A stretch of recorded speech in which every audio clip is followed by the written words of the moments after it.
You know what time it is, no matter where you've been. So let's do it again. Listen up and let the sun shine in. We've got soul training. Time to practice what you preach. Ooh, yeah. Yes, we do. We've got soul training. Okay, I got a couple of things I want to start with. First of all, why does soul training matter?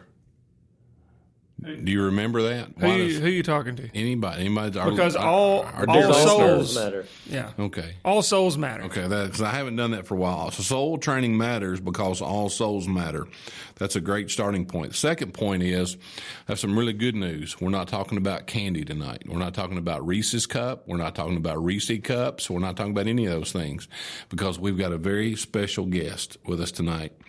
Matt Cook is with us, and I'm so thankful that he is. I've learned a tremendous amount of information this week, how to be intentional and to move away from having my life on autopilot. And I'll let him kind of talk about why he's in Glasgow, Kentucky, and what we're doing. But he's holding a gospel meeting. I know other folks may refer to it as maybe a revival of some sort. I guess I know everybody kind of has a different take, but I just call it like a reset, restart. And he's really motivated me. You cannot. I cannot speak Spanish, but I write in Spanish, and I've taken a lot of notes from his lectures or his lessons, and my family has too. So you've inspired and encouraged all of us to be intentional as we follow Christ. So I want to, and also we're going to talk about engaging our culture as Jesus would. So soul training matters because all souls matter. Matt Cook's going to talk to us about anything that we have. We're going to throw at him. That's what I'm excited about. All right, Matt. Alan didn't do much of an introduction of you. Well, can you introduce yourself to us? He's the star. Let him do it. Well, sure. I mean, it's awkward to introduce yourself. So thanks for that great introduction, Alan. My name is Matt Cook, and it's a privilege to be with you. I'm from West Virginia originally, teach at Freed-Hardeman now. Married, have 2 kids. I'm a big Pittsburgh Steelers, Pittsburgh Pirates, and West Virginia Mountaineers fan. We love the national parks. We're going to go tour a cave tomorrow, Mammoth Cave, so that'll be fun. Yeah. I watched West Virginia just beat the OU out of OU a few years ago in a bowl game. 2008, it was awesome. I watched that game. I mean, they had one of their big running backs. I think he was Owen Schmidt. He was just crying. I had the mullet. I think he had a mohawk mullet or something back then. And he was a legend in West Virginia. Is he really? What's he doing now? I don't have a clue, but he was. Yeah. I mean, just that the mullet, big. I mean, he'd bend his own face masks with the way he would plow into people running the ball. Yeah. And wasn't his dad a coal miner? I was thinking that there was a connection there. So if we're going to talk about Matt being from West Virginia, the real appeal there is he's from like right down the road from where Nick Saban's from, right? Yeah, right around the corner, 5 minutes. Yeah, really? Yeah. You notice he didn't bring that up though. Somebody else had to. So yeah, we claim him. Yeah, Alabama, they've got the best team money can buy down there. So careful. No, that's Texas A&M. Well, Jimbo Fisher's right around the corner as well. He's just from 20 minutes from there. Anyway, this has nothing to do with soul training. Nothing to do with soul training at all. I just watched West Virginia beat Oklahoma. It has to do with training, though, right? Yes. And something these coaches are really big on is discipline. And we were talking about before the show the importance of discipline as it relates to engaging today's culture. Yeah. I'm trying to segue in there. He's trying to segue to you, Matt. That's a softball to get into. Part of the meeting is you introduced 4 points, 4 ways that we can engage the culture like Jesus.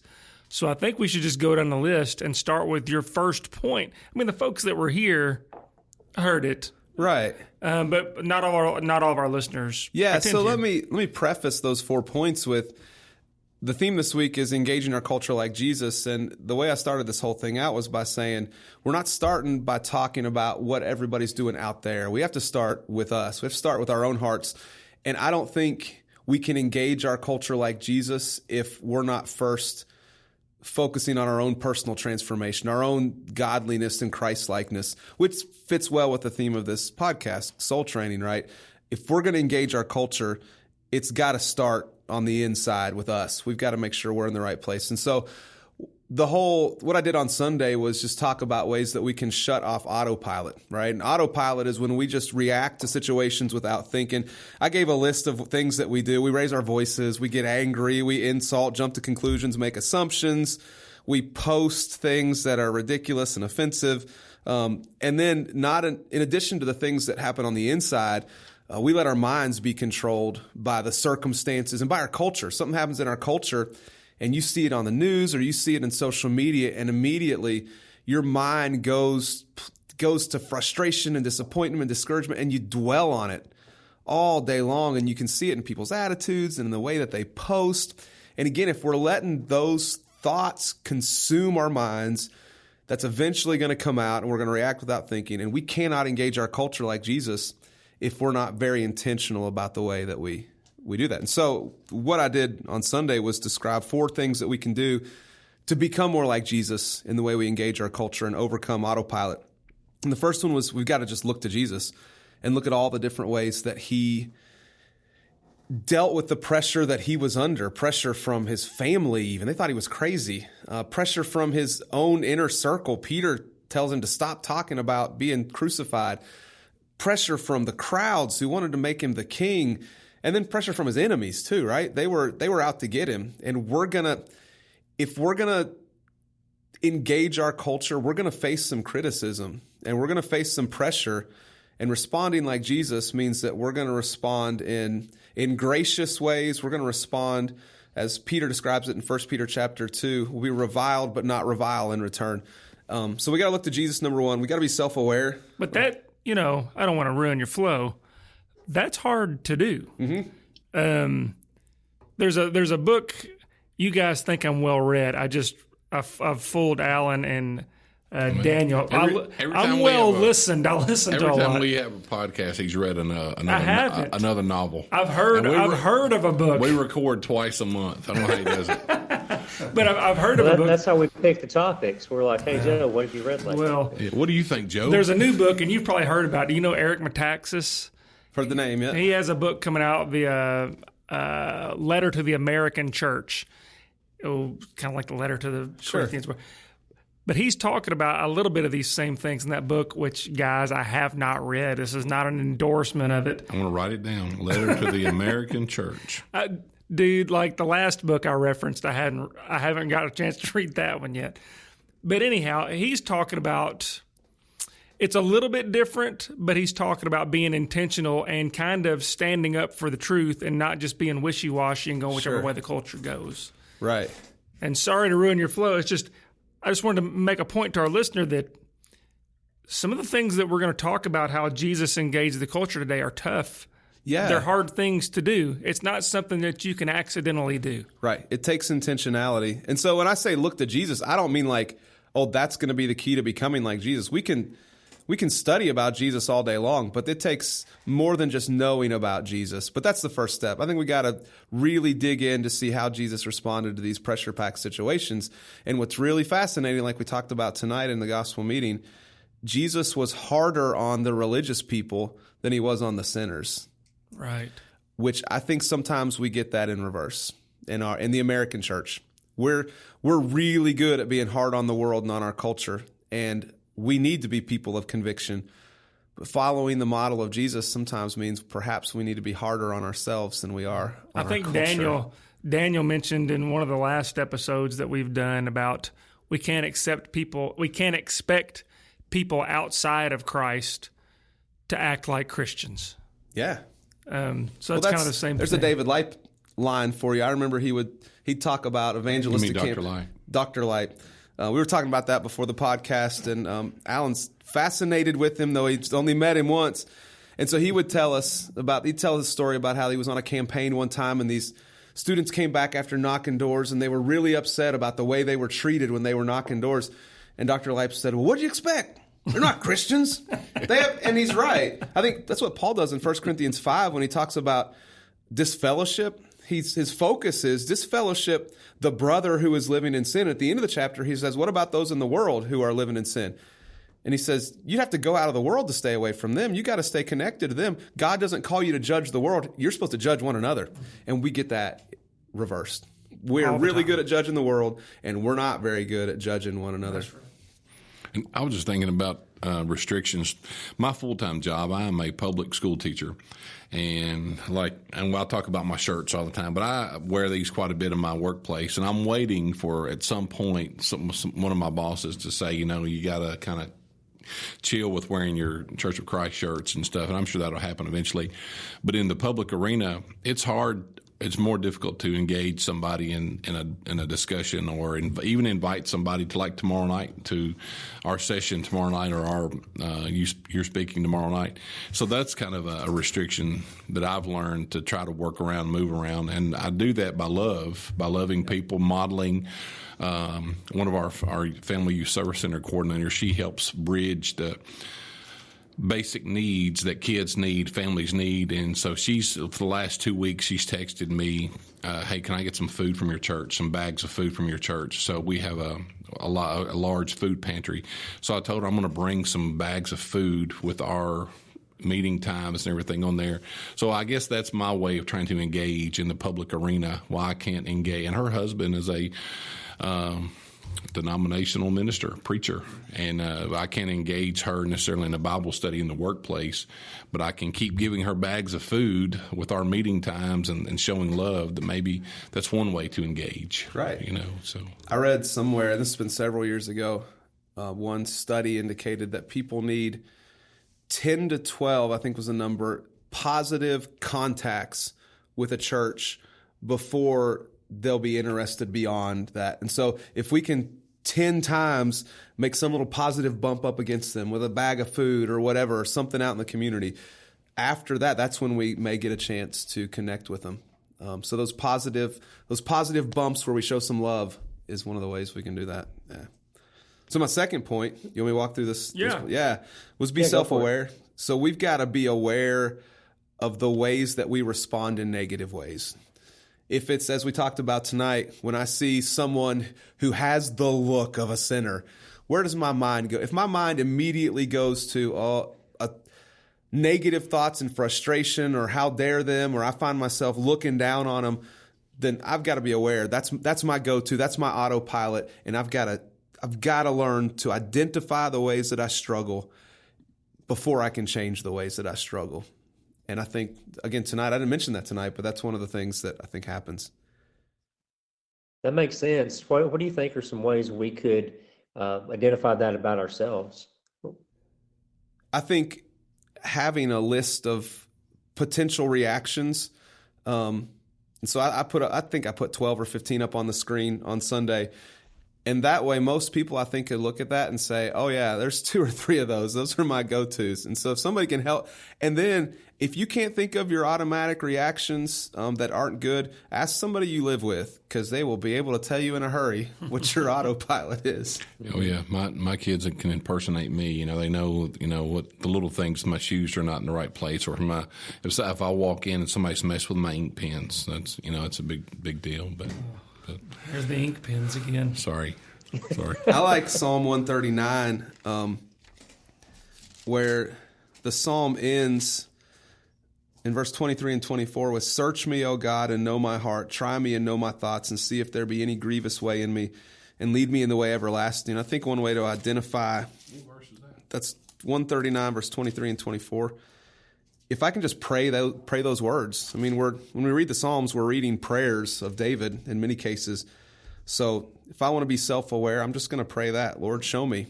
Know my heart, and see if there be any grievous way in me, and show me that. Help me to be aware of those things. Yeah. I just wanted to, so we're talking about engagement.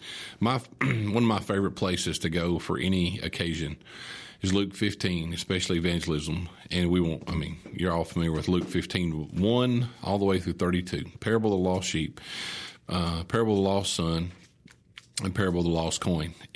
But what I always go to for evangelism for me is Luke 15, verses 1 and 2. And how Jesus engages, doesn't put his stamp of approval on anything, doesn't condone anything, but he creates a conversation. He furthers the conversation. So for me, that's a way of engagement. And kind of to your point, that a preacher friend of mine once told me, he said, we've got to stop, from a conversion standpoint, going after people who look like us, obviously everybody you want to include, but it's people who are get out of your bubble a little bit. Yeah, get out of your bubble. Go to the places that you normally wouldn't go with the intent to share Jesus. And so, I love all 32 verses, but especially those first two for me lay the foundation for who you're going after. Yeah, and Jesus doesn't just create conversations with these people; He eats with them. He goes to celebrations. I mean, Matthew throws a party at his house, and Jesus goes to the party. So he doesn't. Somehow we've got to figure out the balance, and I don't have it figured out. I struggle with this of learning to actually spend time with people who are different than me. And I'm not good at this, but that's what Jesus does. Somehow he has meals with these sinners that he's out to rescue. And I struggle with that. I heard of sorry, Daniel. Go ahead, buddy. I was just going to say that Jesus, even though he's the Son of God, literally never acts like he's too good to socialize with anybody. He accepts everybody as kind of social equals, really. And he's going to correct them. He's going to teach them, but he doesn't think it's below him to associate with anybody. Yeah, and I was going to add that. Well, I'll tell you guys after this. But a friend of ours, I learned that his dad will go to Waffle House once or twice a week and sit at the bar top there at the Waffle House.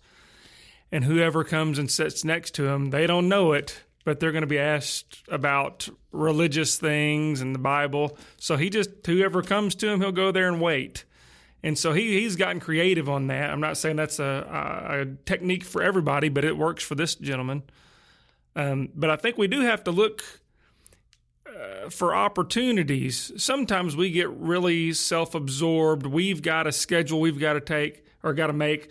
We've got to be here. We've got to be there. And all it would take was just a simple invitation. Hey, I don't know if you're religious or not, but, we'd love to have you at church down here. We meet on Sunday mornings. We'd love to have you.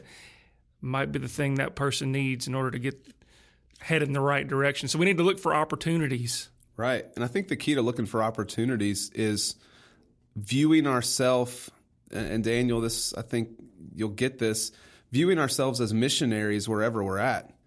Like if you guys send Daniel to, what's that? Tanzania. Almost forgot. Oh, if we send Daniel to Tanzania, you expect him. Like if I'm assuming that this church helps him with that some, there is an expectation that he will be intentional about his work there. He will be intentional about mission. Why is that different for any Christian? Like there's the shift. We've got to move away from this thought that mission and evangelism is only for the leaders. All of us play a role in God's mission. And so if every single Christian got out of bed every morning and said, okay, today I am on mission, that does not mean I have to set up Bible studies and do those Bible studies every day, but I'm going to view my life intentionally. I'm going to live my life intentionally as if every relationship matters. But we get on autopilot and we have our schedules and we get busy and we don't do that. So I think for me, the key, the shift in the American church is for all of us to say, today I'm on mission. My wife and I saw a church sign one time. I thought I was thinking about whenever you leave the parking lot, there's a sign that says you're now entering the mission field. I thought, man, that's cool. Right. That's right. But you're a missionary or former missionary from Peru. Daniel's a missionary. Whenever you're in the field, that seems like your job is to be a missionary. So it seems like that's just what you should do. We don't look at it as our jobs as Christians every day, like what you were saying. We need to have an attitude change. Yeah, and even I think we can say, okay, here's my job. I work here. I work there. You can live on mission regardless of. God invites us to live on mission wherever we're at and whatever we're doing. Mm-hmm. Did we get to number 3? I don't know. Can I add another thought? Daniel Sure. was talking about the sinners. Jesus was so engaged with people who are different than him. And I heard somebody say one time, and I won't name the source of the quote. He said, people who weren't like Jesus liked Jesus. It's true. But That's good. I like that. yeah, I'm gonna write today, that down. people who aren't like Jesus don't usually like Christians. Why? What has happened? What's the difference between Jesus and the church, where people who weren't like him really liked him? They wanted to be around him. But in some ways, the opposite has become true of Christians in the church today. And I don't know the answer to that, but it's a fascinating way to perhaps identify that we're not imitating Jesus quite like we should. People who aren't like Jesus Liked Jesus. Yeah, I got that. All right, so number 3. Well, maybe I was suspecting that maybe a part of that, and this is off the top of my head, that may be kind of dangerous in a podcast situation. So, Joe, be prepared to cut this out if it doesn't come out right. Maybe some of that is Christians might have a tendency to preach morality more than we preach the gospel. Yeah. And that not that morality isn't important. Morality is important. But if everybody outside the church suddenly became very moral in their behavior, they would still be just as lost. Absolutely. I think that's off the top of your head, but that's a great point. Thanks.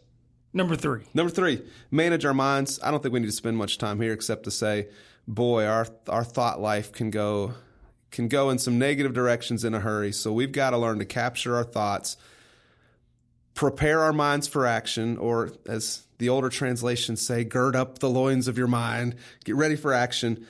So yeah, we got to learn to manage our minds. And then the last one is practice the spiritual disciplines. And the key here is we're not just disciplining ourselves and practicing the disciplines for the sake of checking off a box or because the preacher said so. The purpose of the disciplines is to become more like Jesus. And so if I want to respond to what's going on around me like Jesus responded, then becoming more like Jesus, the path to that, obviously God does the transformation, but I put myself in the path of God's transformation when I practice the spiritual disciplines. All right, so you went through those last two pretty quickly. Can we revisit the training our minds thing? Sure. Do you have any tips for our listener on how to train that mind, how to develop it? Yeah, sure.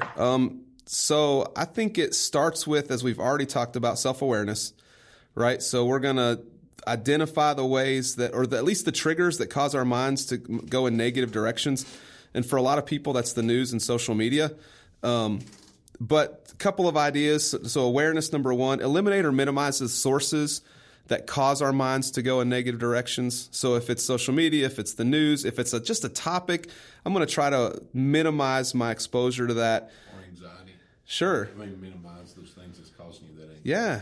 Replace those sources. When you've created a vacuum and emptiness, you've got to fill that with something good. And I think the spiritual disciplines fall into place there. I've got to learn to give my emotions to God.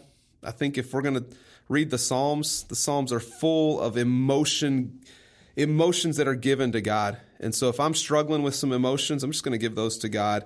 And then I got to remind myself of the gospel and who I am in Christ. I am saved, forgiven, loved by God. And then I'm going to remember who equips me on the inside, that God, through his Spirit, is going to help me with this. I'm not on my own on this.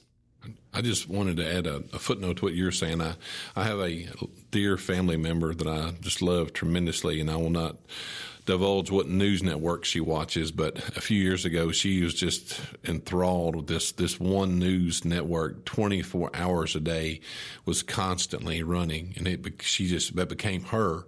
And you would go to her house and just constantly she would just start pounding you, that if you had just said, even just hinted one thing contrary to what she'd been watching or consuming, then you were in for a battle. So my point is that you. What was her name?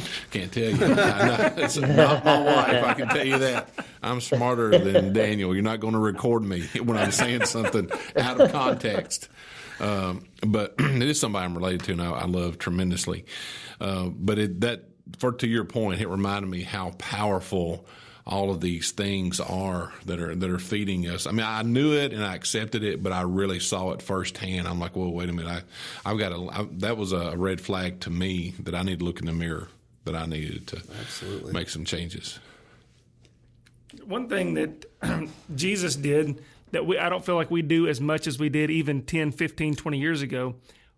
Early on in soul training history with Dale Byram. Do you know Dale Byram? I do not. Okay, Dale Byram is a missionary to the Philippines that we support here. He was one of our early guests, and he was telling us a little bit about what they do over there. Well, the church over there spends time together. They have meals together. Jesus had meals with these people. My wife's an English teacher. She tells me in the books that she reads, if they sit down to a meal and a novel, something important's about to happen. And the same thing's true in the Bible. If they're having a meal, there's usually an important discussion. And so we need to get in the habit of eating together, talking together. As Christian families, I know Alan brought cookies for us. I don't know where those cookies came from. And you don't need to know. I don't need to know. You know that because nobody else needs to know. Don't ask questions. That's something we could do too. Instead of just saying, hey, would you like to have a Bible study? Hey, you want to go out to dinner tomorrow night? And just do it informally. We've got to develop relationships with people. That's right. They're going to be far more receptive over the long haul if we've developed a relationship with them. I guess my expertise in missions is like missions to immigrants. And the way to reach immigrants is to actually develop relationships with them. 80% of immigrants in the United States, 80%, have never been invited into the home of someone who is from here originally. And they often come from cultures where it's just commonplace. Of course you show hospitality, but it's a lost art, showing hospitality. Yeah. And Joe kind of took a dig at me about here comes the ink pens again. Somebody got to you and they told you that I'm really excited about driving a bus. Somebody told you that. I don't know who told you that. That's okay. But they're right. But to your point about cultures, I do have a full-time route, but it's funny, on my route, I have basically 3 different cultures that I pick up. I pick up what we would call our locals and typical what I've grown up with as far as, parents and kids and not really into families, not really inviting, but I pick up one culture that primarily Hispanics, and is every single day when those kids are waiting at the bus stop, there's at least one adult there with them. When they get off the bus in the afternoon, it's like a reunion. Oh, we're so glad. That's the second culture. They're very family. The third culture is what I don't have it pegged, but I would say probably Indian, meaning India, something like that. South Asian. Yeah, but they are so patient and they are so loving that when their kids get off the bus, that they're just. It's they're all about family. Just getting off the bus and their kid's been gone for 6 hours. But all these other kids who from the West, it's like it's not a big deal. The fancy way to describe that is we are a very individualistic culture. Most other cultures in the world are very community driven. And family, community. We're all in this together. So that's for us. It's you do what's best for you. Yeah. And they're in it for together. Yeah. Yeah. In some ways, the church thrives in those types of cultures that are more community driven, because the church is a community. It's a way to seek God through community. Whereas the more individualistic the culture is, the less people really want to even do that faith together. It's more about what I can do myself, what God can do for me. I don't want this to end. I really don't. You need your own podcast, I think. You really do. You need. Sorry, I've spoken too much, so we haven't gotten anywhere. You need your own engaging the culture podcast with Dr. Matt Cook. I was just trying to avoid your hard questions by talking. I don't have any hard questions. Daniel's a smart there you one. Go, I always say. Look, I'll tell you what. I was just going to see if you traveled the world. You're in the mission field at Freed-Hardeman. I just don't know if you could offer, maybe you already have and I missed it, but just 1 or 2 practical things that we at our congregation could do to get outside this building. Sure. I think I'm going to go here since I've already mentioned it. I think we've got the mission field on our back porch, on our doorstep, people from across the world, and you've just described it. People from across the world are living right here. Now, do we need to go and send missionaries and go into all the world? Yeah. But the world, for the first time in history in such a way, the world is coming to us. God has sent the world to us, and I think we're going to answer for it if we don't take advantage of this incredible opportunity. But instead, what we've done? We've politicized it. and we've made it all about what I don't like. I think this needs to happen. My first allegiance, if I'm going to reach my community, my first allegiance is to Jesus, not to a political party. And so I don't care where you're from. I'm going to view you as an opportunity to develop a relationship with a fellow human being and point you to Jesus Christ.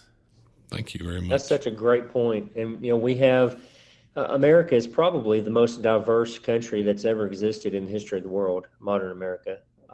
And so there are great opportunities that are embedded within that for the spread of the gospel, because the gospel extends beyond any individual culture.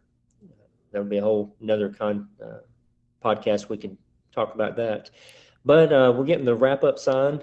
So I want to thank Dr. Matt Cook for being with us. If you do a podcast of your own, maybe you could call it, What's Cooking? Yeah, that's good. That's good. Would you have us on? A follow-up book. You could have a book called The Cookbook. I'll answer your question, Alan. No, he wouldn't have us on. Hey, Mike, we gave him food. We did give him food. The past 30 seconds has just convinced me to never start a podcast. What's Cooking? I like that. I Yeah, like that. I think That that's is pretty good, good, Daniel. yeah. That's good. That's good. Yeah, start calling him the chef. Yeah. Oh, my goodness. I better wrap up. I got a little. He could say, "Can you smell what's cooking?" That's Uh-huh. taken. Yeah. That may be taken. That's true. All right. So, but dear listener, thank you so much for letting us be a part of your day. On behalf of Big Show Joe and Alan, we really are so thankful that we've had this opportunity to spend a few minutes with you. If you would rate and share our podcast, it helps other people to find it. And we want to thank the elders at the South Green Street Church of Christ for making soul training possible, and for inviting Matt to come and have a gospel meeting this week. So until next time, keep soul training. Soul training. Time to practice what you preach. Ooh, yeah. Yes, we do. We've got soul training. To learn more, you can email us at soultrainingpodcast@gmail.com, or you can write to us, P.O. Box 503, Glasgow, Kentucky, 42142. That's Soul Training.